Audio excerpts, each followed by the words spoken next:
What's up guys, Brandon here from Gearist. Today we're going to be taking a look at the Magnifly from Topo Athletic. One of the hallmarks of Topo Athletic shoes has always been their firm and responsive ride. Even in their models with some more stack height than others, their desire to keep the athlete in touch with the ground really closely has really come through, and none of their shoes could be described at this point as cushy. With this shoe, however, they've aimed to embrace a little bit more cushioning and put it into their durable, efficient, and anatomical platform and give those athletes that are looking for a little bit more underfoot something to look forward to. Now the outsole of this guy has a full contact platform, as you can see there, no cutaways for the arch or anything like that, and once again Topo is really aimed to make durability one of the hallmarks of their brand. 4.5 millimeters of really durable rubber surround this thing. There's not a whole lot of exposed EVA, which we've seen in some of their other shoes like the Topo Tribute that we've seen recently, but there are these hallmark flex grooves once again that allow this shoe front to back to be super duper flexible,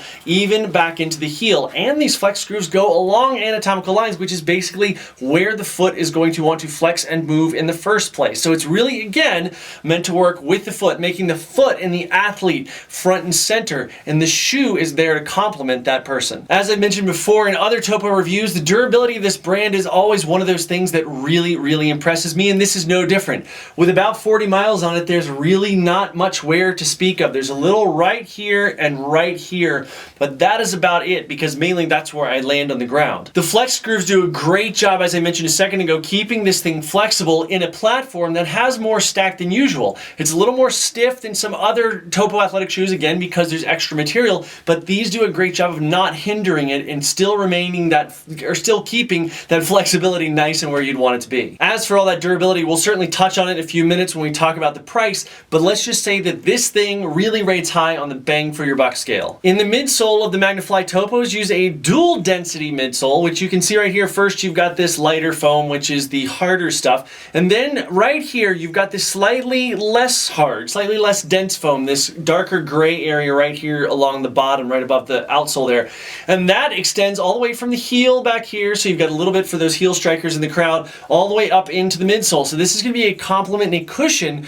to people who both land on the midfoot as well as some kind of that sit in the back seat a little bit. So it's a really nice addition to this shoe and its ride. The midsole thickness is about 15.5 millimeters in the rear and 10.5 millimeters in the forefoot, which when combined with the rest of the shoe amounts to a 25 millimeter rear stack height and a 20 millimeter front stack height for a net drop of 5 millimeters. I'll get into this more in the ride section in a second, but suffice it to say that while this is the most cushioned shoe in Topo's line, if you're looking for a hyper cushioned shoe like the Skechers GOrun Ultra Road or a Hoka or something like that, this is not it. This is more cushy for Topo, but it is not a hyper cushioned model. In my opinion, this is a really good thing because you're really wanting to keep that close relationship and communication with your foot and the ground. Also, if you're wearing Topo, that's probably part of what you're looking for anyway, so you'll probably embrace a little bit more cushioning, but you don't want to be cut off from the ground feel. I've mentioned the flexibility of this shoe a couple times so far, and it is certainly a flexible shoe, but if you've got it in hand next to other Topo models like this right here,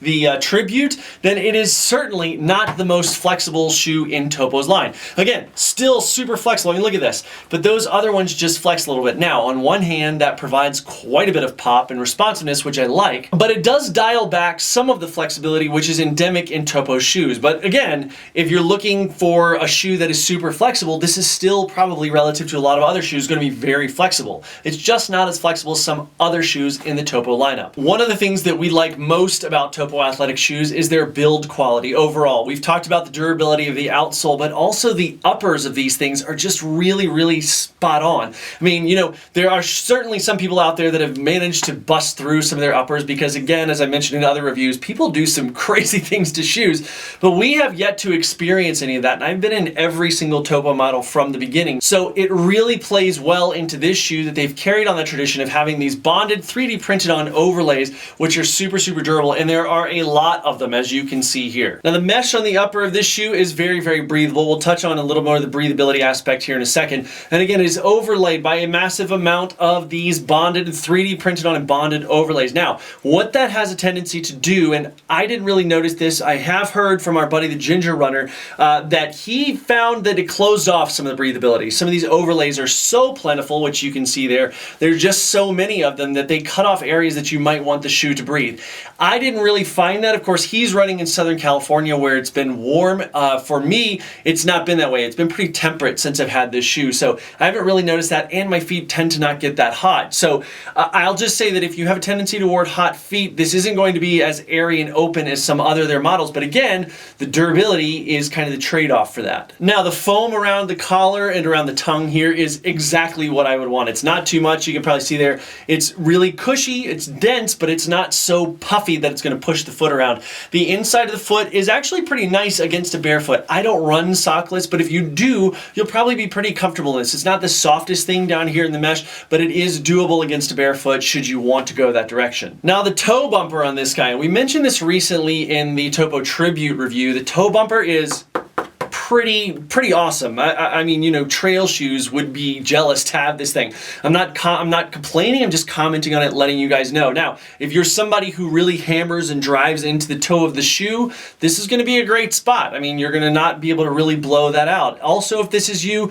we should have a chat because your running form is jacked up. This is also the beginning of what amounts to a fully encircling rand. It's actually a band of material, this printed on 3D material that goes around the entire shoe, which once again is going to really complement the durability of this thing. If you've ever run into Topo before, then you know the fit is one of their biggest things, and this is no different. Now, the toe box on this guy, very foot shaped. You can see that there. It's very comfortable. We really like it a lot, and all the Topos, that's pretty much the way that it is.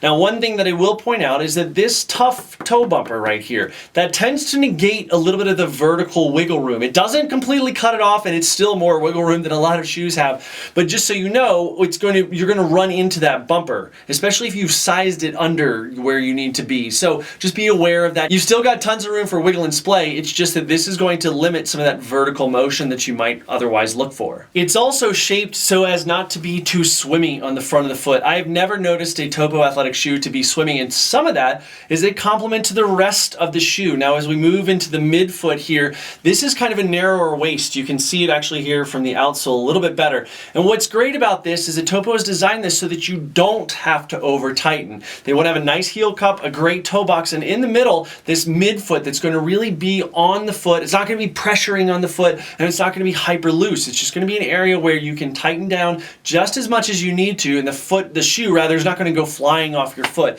It's a really great idea in keeping you from lacing too tightly, which is a big no-no. And finally, moving into the rear foot of this guy, the heel cup is really well shaped and nice. It's not super rigid. You can see there's flexibility to it down here near the bottom. It's a little more rigidity, and you've got some of the midsole kind of coming up over the bottom here.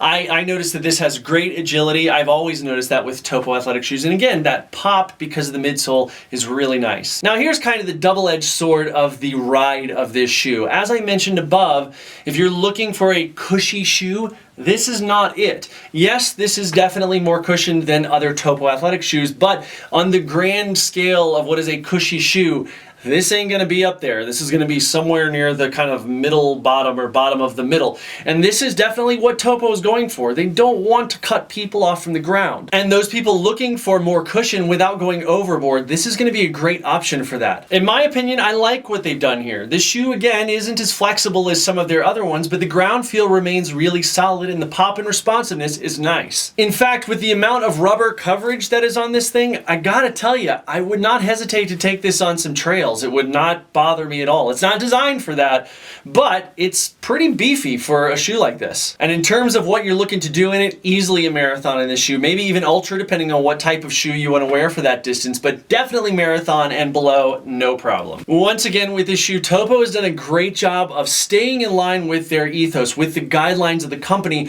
while still catering to a little bit of their market that does want to see a little more cushioning, and that's an awesome way to go. And as I mentioned earlier, the price point of this shoe is $110.